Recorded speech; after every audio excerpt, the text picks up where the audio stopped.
سمجھدار اور بڑے بڑے وکلاء یہ بات کہہ رہے ہیں کہ اس فیصلے نے بابری مسجد کے جو راستہ کھولا ہے کہ عقیدت کی بنیاد جب کبھی مقابلہ ہوگا تو قانون اس کے مقابلے کے اندر ہیج ہو جائے گا، تو پھر لا آپ پڑھاتے کس لیے ہیں؟ سامنے رکھ کر فیصلہ کرنے کی ذمہ داری جن کورٹوں کے اوپر ہے کہ جو لوگ عبادت گاہوں پر قبضہ کرنے کا پروگرام چاہتے تھے ان کو سہولت اور آسانی مل رہی۔ کانگریس گورنمنٹ کے زمانے میں سن 91 کا قانون بنا تھا، ہمیں اس کے اوپر بھی یہ اعتراض تھا کہ بابری مسجد کو اس سے الگ کیوں کیا جا رہا ہے۔ سپریم کورٹ کا ایک فیصلہ کہ مسجد اپنی جگہ ہے، کسی مندر کو توڑ کر نہیں بنائی گئی، یعنی جہاں بابری مسجد ہے وہ رام جنم بھومی نہیں ہے، اپنی عقیدت کی بنیاد کے اوپر کسی مسئلے کو لائے گی، وہاں حقیقت اور ثبوت شواہد کو نہیں دیکھا جائے گا، بلکہ وہاں یہ دیکھا جائے گا کہ اکثریت کی عقیدت مندی کیا چاہتی ہے، جو چاہتی ہے اس کو پیش کر دیا جائے گا، تو ملک کیسے چلے گا؟ حضرت صدر صاحب نے جو آپ حضرات کو یہاں تکلیف دینے کا مقصد تھا اس کے سلسلے میں روشنی ڈالی ہے۔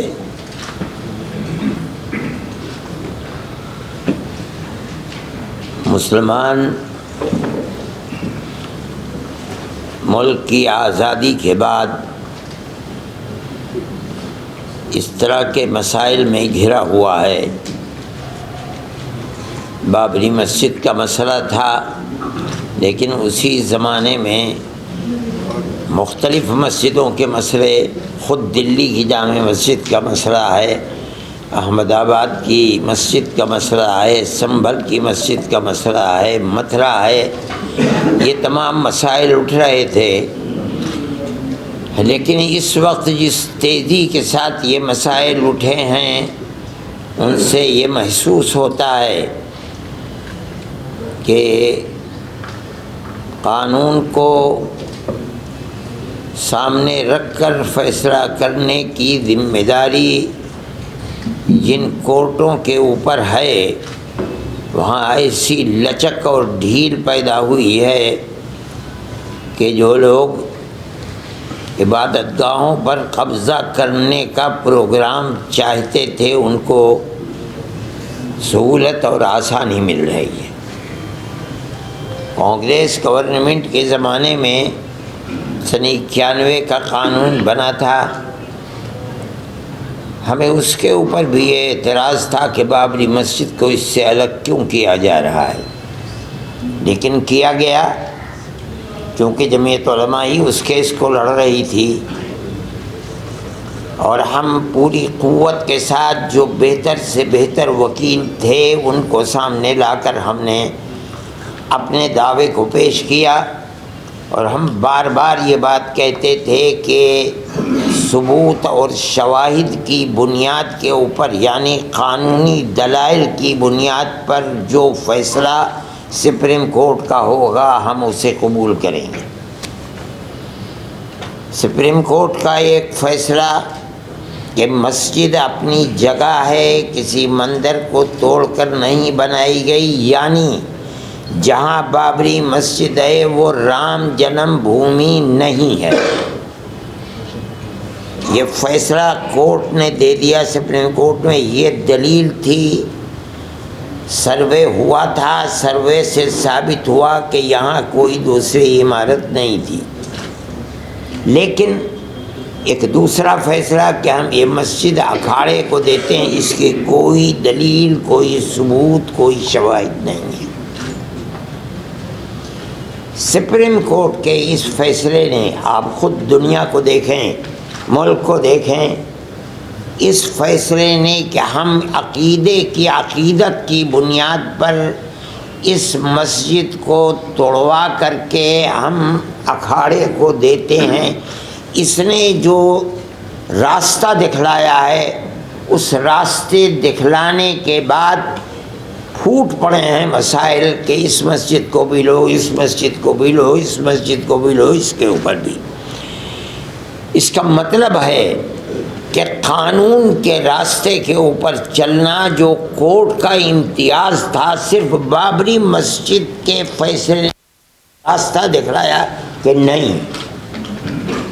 ان تمام قوانین اور قواعد کی لائبریریوں کو، ان کے کتابوں کو آگ لگاؤ، کوئی چیز نہیں ہے۔ فیصلے مذہب کے اندر جو بھی ہوں گے وہ عقیدے کی بنیاد کے اوپر ہوں گے، عقیدت مندی کی بنیاد پر ہوں گے، تو ملک کیسے چلے گا؟ یہ تو ایک تصور یہ دیا جا رہا ہے کہ جہاں بھی اکثریت اس ملک کے اندر اپنی عقیدت کی بنیاد کے اوپر کسی مسئلے کو لائے گی، وہاں حقیقت اور ثبوت شواہد کو نہیں دیکھا جائے گا، بلکہ وہاں یہ دیکھا جائے گا کہ اکثریت کی عقیدت مندی کیا چاہتی ہے، جو چاہتی ہے اس کو پیش کر دیا جائے گا، تو ملک کیسے چلے گا؟ یہ ایک بات ہے سوچنے کی۔ ہم صرف اتنی ہی بات کہنا چاہتے ہیں کہ اگر روش یہی چلے گی تو چاہے وہ کسی بھی اقلیت کا فرد ہو، چاہے وہ سکھ ہو، چاہے وہ جین ہو، چاہے وہ مسلمان ہو، چاہے وہ عیسائی ہو، کسی مسئلے کے اندر اس کو فیصلہ نہیں ملے گا۔ اگر مقابلے کے اندر تناؤ ہے اور اس کے اندر عقیدت اکثریت کی اس کے اندر دخل رکھتی ہے، تو اس کے اندر، اس کے مقابلے کے اندر قانون بیکار اور بے اثر ہو جائے گا۔ یہ بات میں ہی نہیں کہہ رہا ہوں، سمجھدار اور بڑے بڑے وکلاء یہ بات کہہ رہے ہیں کہ اس فیصلے نے بابری مسجد کے جو راستہ کھولا ہے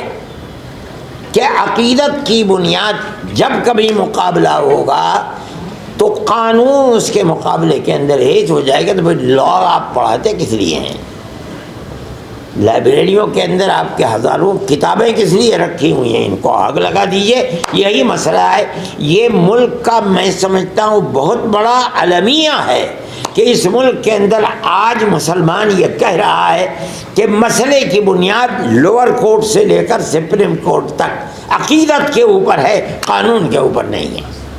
میں اس کو بہت بڑا المیہ سمجھتا ہوں، اور ایک یہ داہیہ ہے، بڑا مسئلہ ہے۔ اس مسئلے کو سوچنا چاہیے، اور جن لوگوں کے ہاتھ میں ملک کی باگڈور ہے انہیں سمجھنا چاہیے کہ مسئلے کے ملک کو کدھر لے کر کے چلنا ہے۔ میں اس سے زیادہ اپنے افسوس کا کوئی اور اظہار نہیں کر سکتا۔